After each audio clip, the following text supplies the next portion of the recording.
Assalamualaikum warahmatullahi wabarakatuh. Kita kembali belajar di IPA kelas 7 semester 1. Hari ini kita akan belajar klasifikasi materi dan perubahannya. Untuk bagian yang pertama ini yang kita pelajari adalah klasifikasi materi atau zat. Nah, kita akan belajar tentang mengklasifikasi materi ke dalam unsur, senyawa, dan campuran. Nah, anak-anak, apa itu materi? Kalian pernah mendengar istilah ada material bangunan, di mana tukang-tukang bangunan itu membawa ke sana kemari tentang material bangunan. Jadi ada materi, bahan-bahan bangunan. Nah, jadi materi itu adalah segala sesuatu yang menempati ruang dan memiliki massa. Segala sesuatu itu bisa sesuatu yang terlihat seperti ada zat cair dan juga zat padat, ataupun yang tidak tampak yaitu zat gas.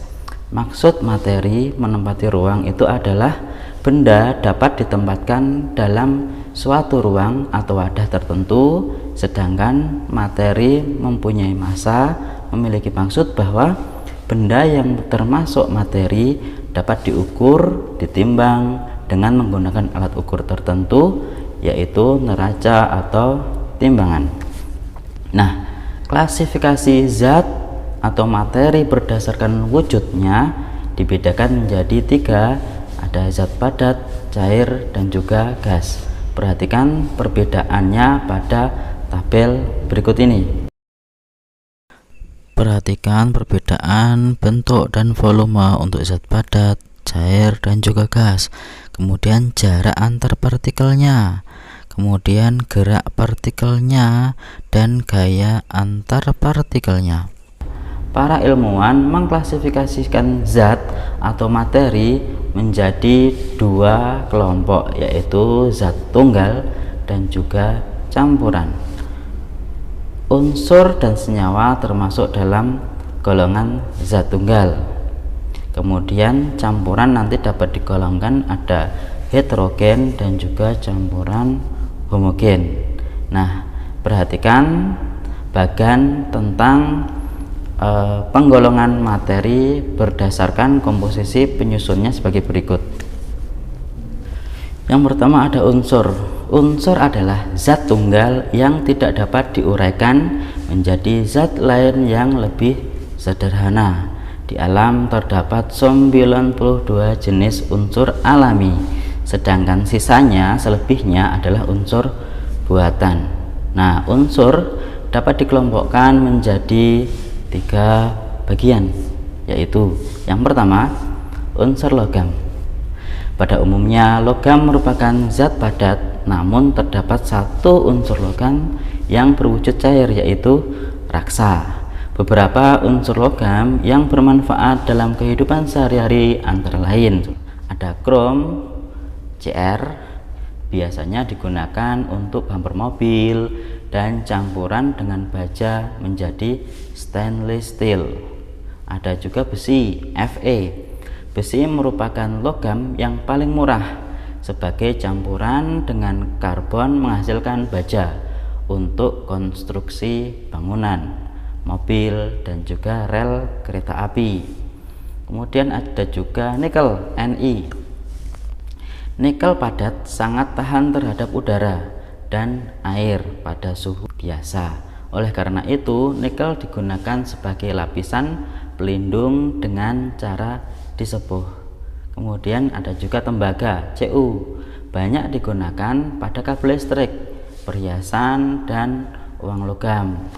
Campuran tembaga dengan timah menghasilkan perunggu, sedangkan campuran tembaga dengan seng menghasilkan kuningan. Kemudian ada seng, Zn.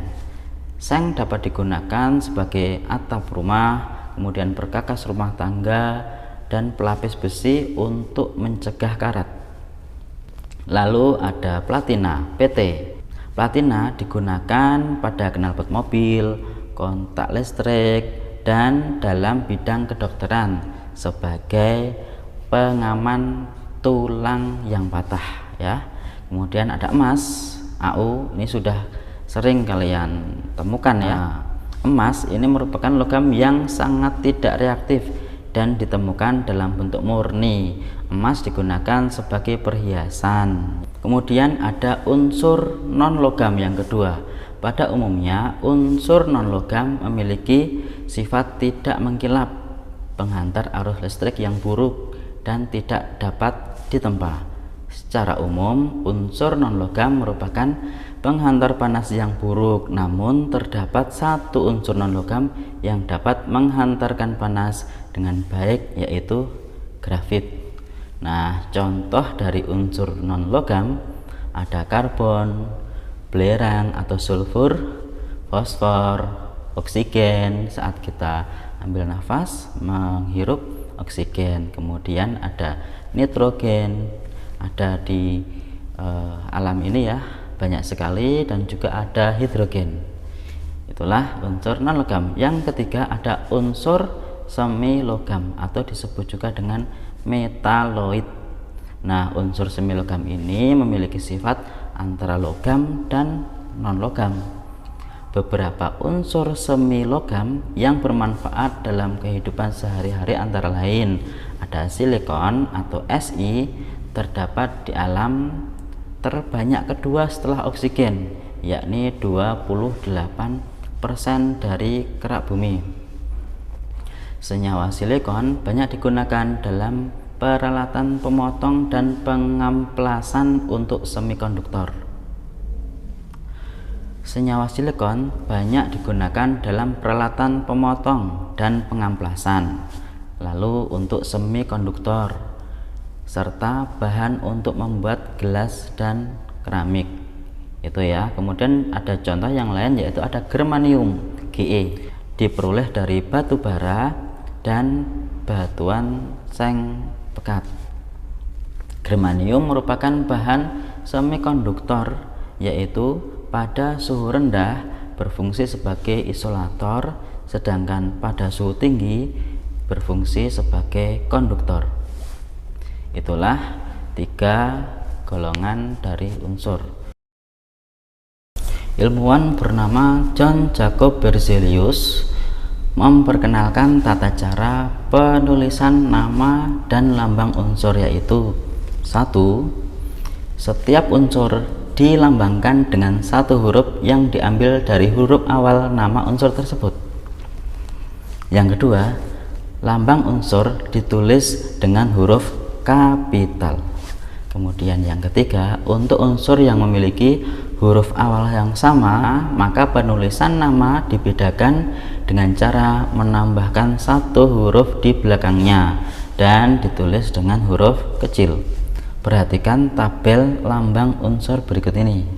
Awalnya Dalton melambangkan dengan simbol lingkaran. Kemudian untuk saat ini yang dipakai adalah lambang unsur menurut Berzelius dengan aturan yang sudah kita pelajari tadi.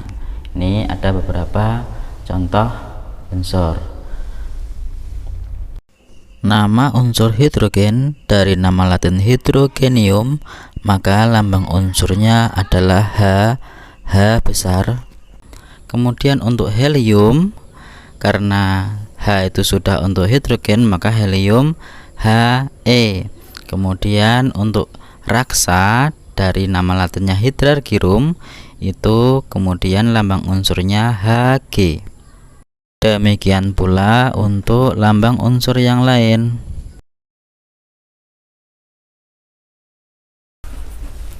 Yang kedua ada senyawa. Apa itu senyawa? Senyawa itu adalah gabungan dari beberapa unsur yang terbentuk melalui reaksi kimia. Senyawa memiliki sifat yang berbeda dengan unsur-unsur penyusunnya. Misalnya, 2 atom hidrogen dengan 1 atom oksigen dapat bergabung membentuk molekul air atau H2O. Nah, hidrogen kita tahu ya bahwa ini adalah gas yang sangat ringan dan mudah terbakar. Sedangkan oksigen adalah gas yang terdapat di udara yang sangat diperlukan tubuh kita untuk pembakaran. Tampak jelas bahwa sifat air berbeda dengan sifat yang tadi, yaitu hidrogen dan oksigen. Nah, contoh yang lain, ada senyawa misalnya garam dapur NaCl. Garam dapur disusun oleh unsur natrium dan unsur klorin. Nah, natrium memiliki sifat logam yang ringan, sedangkan klorin adalah suatu gas yang beracun. Dua unsur ini digabung membentuk garam dapur berupa mineral yang sangat dibutuhkan oleh tubuh kita. Senyawa termasuk zat tunggal yang tersusun dari beberapa unsur dengan perbandingan massa yang tetap. Nah, di alam ini terdapat kurang lebih 10 juta senyawa. Nah, air H2O merupakan senyawa yang paling banyak terdapat di alam. Senyawa dituliskan dalam wujud rumus kimia. Rumus kimia itu adalah zat yang terdiri dari kumpulan lambang unsur dengan komposisi tertentu. Komposisi tersebut berupa bilangan yang menyatakan jumlah atom penyusunnya yang disebut dengan angka indeks.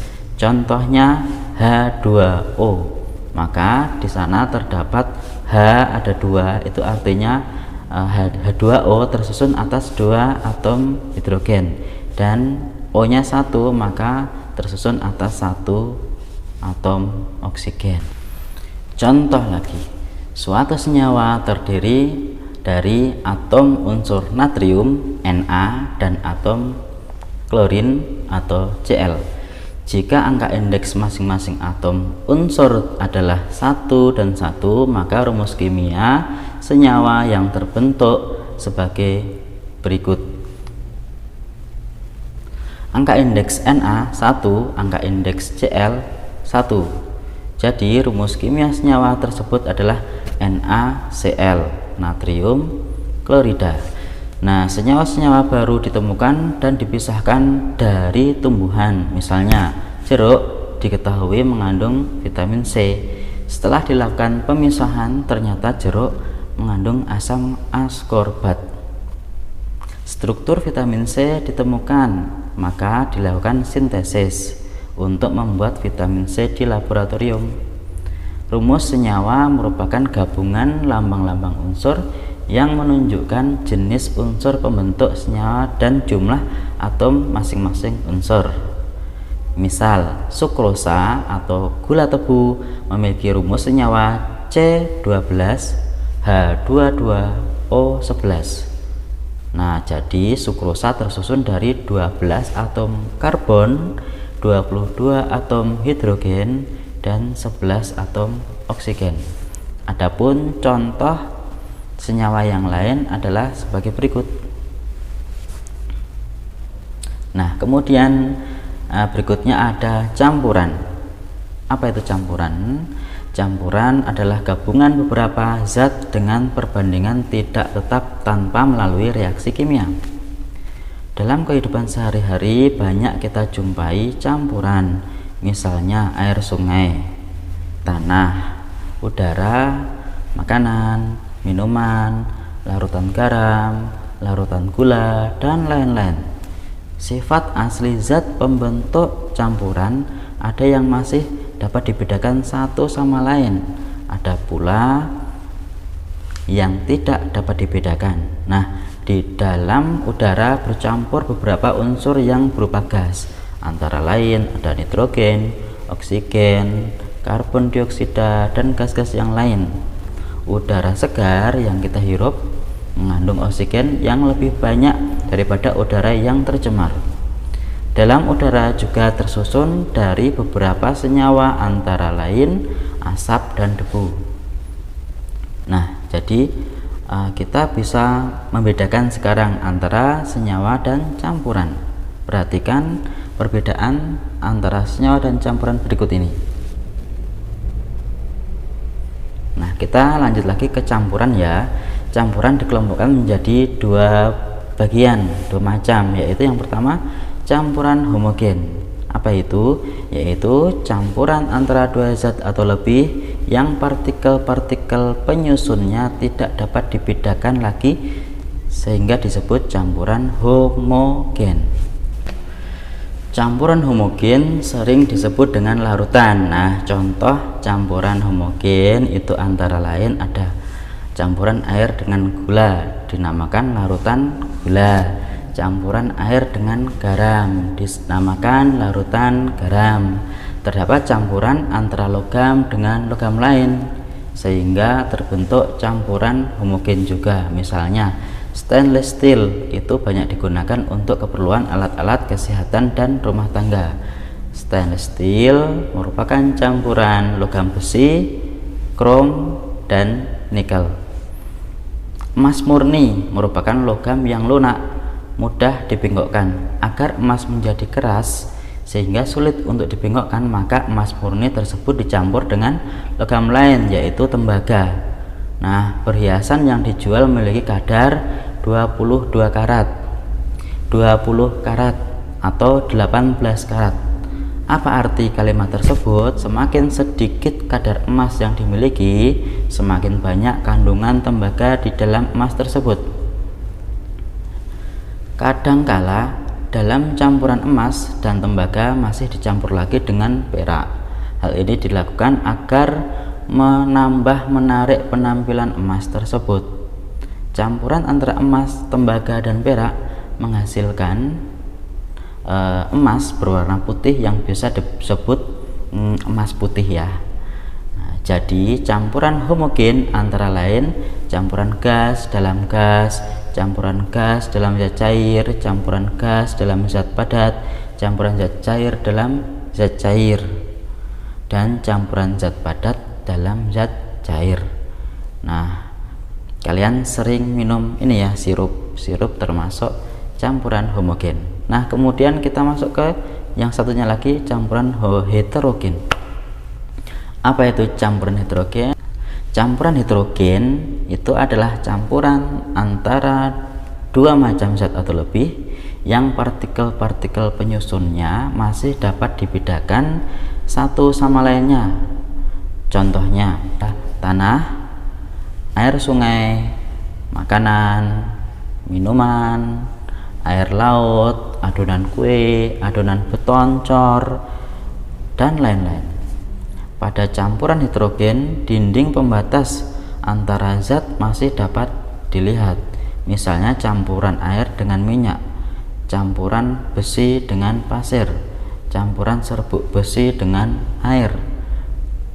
Air kopi kalian minum, kopi ampasnya akan turun ke bawah. Jadi antara campuran itu masih terlihat jelas perbedaannya. Begitulah materi kita tentang unsur, senyawa, dan campuran. Semoga kalian dapat memahaminya dengan baik. Silakan dipelajari lagi di buku paket, bisa disimak. Saya akhiri, terima kasih. Assalamualaikum warahmatullahi wabarakatuh.